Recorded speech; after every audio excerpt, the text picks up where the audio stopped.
Hello friends, welcome back to 10-Minute Report. In last few days, you must have seen that there has been outrage against an OTT web series called Tandav. And this is not the first time. There has been an outrage against so many web series, primarily because a big, huge section of its users believes that their faith, their culture, their nationalism is portrayed in a derogatory, abusive, or wrong manner.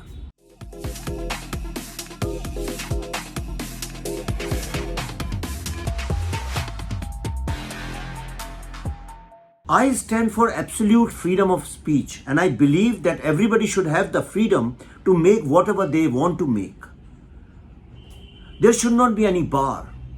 But I also believe if it is a campaign, if it is a political weapon against the country, society, or its citizens, then it must be opposed.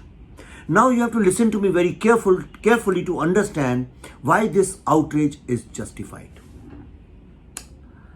Number one, you have to understand that today OTT is one of the most powerful mediums to influence young minds. Second, you also have to understand that this world is going through but actually an info war, where big powers are trying to destroy other powers or emerging powers.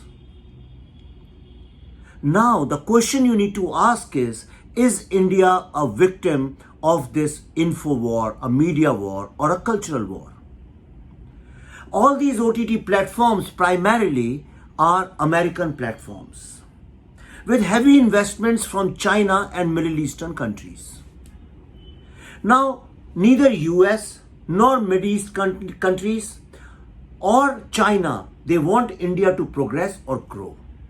Everybody understands that the biggest strength of India is its cultural unity or its cultural heritage.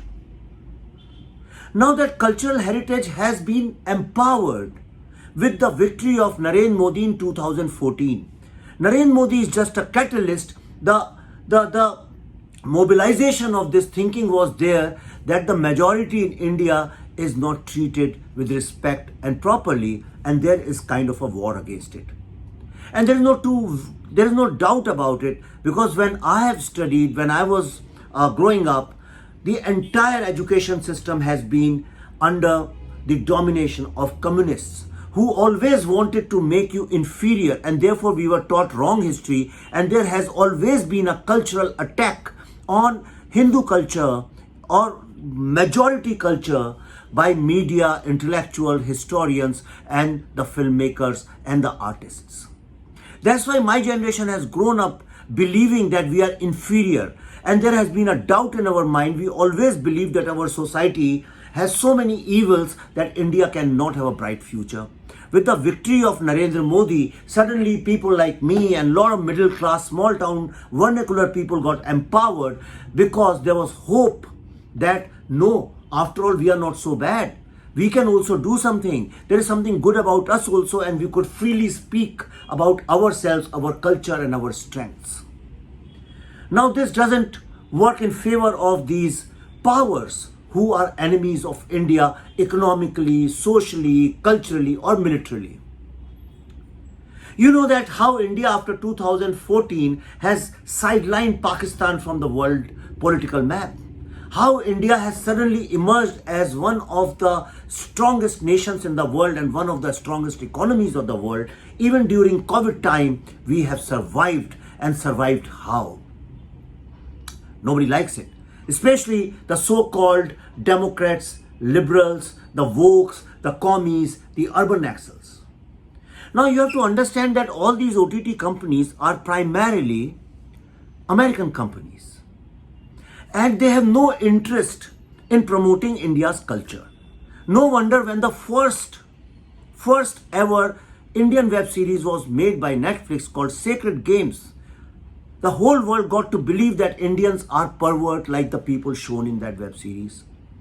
Imagine, why won't Netflix invest in a series which highlights Indian lifestyle, Indian way of living, Indian ideology, and Indian stories? They don't go on making series which shows that every American is a pervert and they are anti-national. I have nothing against it, but this is the observation which was made to me during my America visit last year in America by a person who works in Netflix.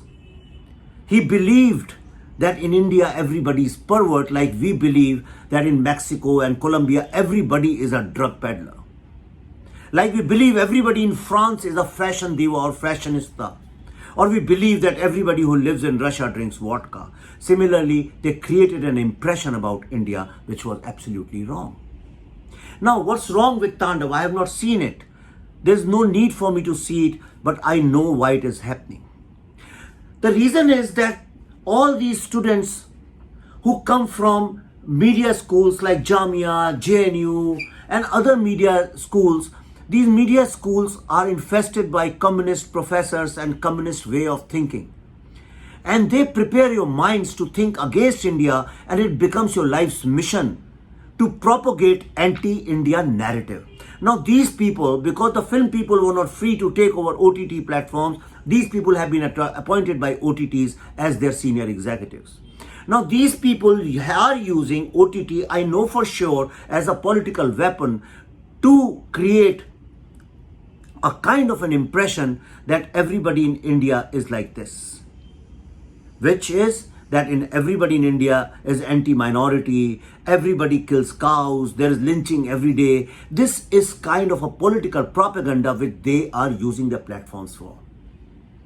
Now, the question you have to ask is, why is it dangerous? It's very easy to say, if you don't like it, don't watch it. It's like telling me or other students, okay, if you don't like commie propaganda in education, don't send your children to school. How stupid that would be.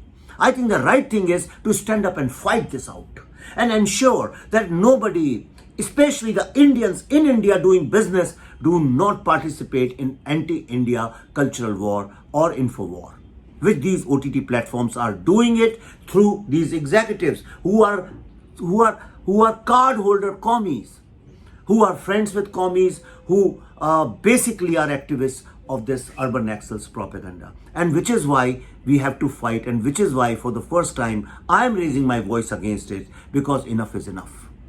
And just to substantiate it, I'll give you my personal example. When I started making the Kashmir Files, a very big, the largest OTT platform invited us and they wanted to discuss it with us. But they said we can approve it only on one condition, that you cannot use the word Islamic terrorist and you cannot the word Hindu genocide. Now that is ridiculous. So I asked them, if you are making a film on Jew Holocaust, then are you going to say that I cannot use the word Nazi and I cannot use the word Jew Holocaust? They had no answer. Because they do not believe, or they don't want to believe, or they don't want the world to believe that Hindus were actually executed. They were killed, raped, murdered, and they were thrown out of Kashmir by Islamic terrorists. And I asked them, why shouldn't I call it Islamic terrorists when they were screaming while killing them कि अगर कश्मीर में रहना होगा तो अल्लाह अकबर कहना होगा. Today, no OTT channel will allow that. मैं पांव धो के पी लूंगा अगर कोई OTT चैनल इस सत्य को अलाउ कर दे तो. मुझे खुद पता है कि कश्मीर फाइल्स बनाने में मुझे कितनी दिक्कतें और मुश्किल और थ्रेट्स का सामना करना पड़ा. So today, if you have to make a web series, you have to succumb to the pressure of these corporate executives who are commies. I would appreciate if you go and do research and find out who are these people. Expose them rather than attacking the filmmakers who for few pennies can dance on any side. They can do anything. Do not blame them. Do not attack them. Attack these executives, these channels, these OTT platforms, which are hand in glove with anti-India narrative peddlers. Think deep, think right. See you soon.